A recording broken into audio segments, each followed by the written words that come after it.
राजा नाम का एक लड़का बहुत दिन से सरकारी नौकरी की तैयारी कर रहा था।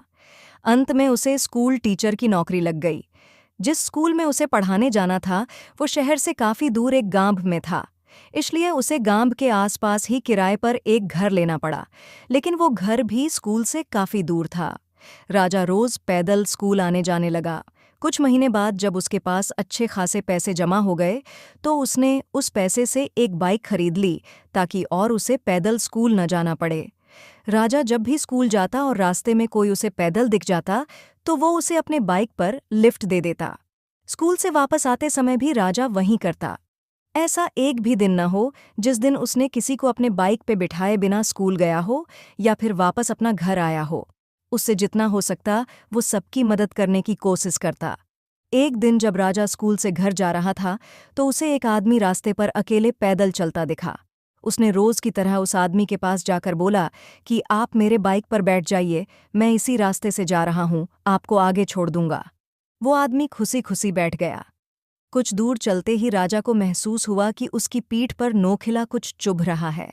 अचानक वो आदमी राजा से कहने लगा, गाड़ी साइड में लगाओ और पैदल घर चले जाओ। उस आदमी के पास एक बड़ा सा चाकू था। राजा डर गया और गाड़ी रास्ते के साइड में लगा दिया। फिर वो आदमी बाइक लेकर चला गया और राजा भी अपने किस्मत को कोसते कोसते घर जाकर सो गया। राजा बहुत दुखी था और भगवान से बार बार ये कह रहा था कि मैंने तो सबकी मदद करना चाहा है, फिर मेरे साथ ऐसा क्यों हुआ। अगले दिन जब वो सोकर उठा तो उसने देखा कि उसकी बाइक घर के बाहर खड़ी है और उस पे एक चिट्ठी भी रखी है। जब उसने चिट्ठी को खोल के पढ़ना शुरू किया तो उसमें लिखा था, मास्टर जी, मुझे माफ़ कर देना। मुझे पता नहीं था आपकी बाइक आस-पास की गांव में इतनी पॉपुलर है। जिसने भी मुझे इस बाइक पर देखा उसने ही मुझसे पूछा कि ये तो मास्टर जी की बाइक है, तुझे ये कहाँ से मिला।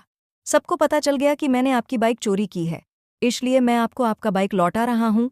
हो सके तो मुझे माफ़ कर देना। इस चिट्ठी को पढ़ने के बाद राजा बहुत खुश हुआ और भगवान का धन्यवाद किया। उसे ये विश्वास हो गया कि भगवान हमेशा अच्छे के साथ अच्छा ही करता है। इस छोटी कहानी से ये सीख मिलती है कि हमेशा दूसरों की मदद करते रहो, भगवान आपके साथ गलत नहीं होने देगा।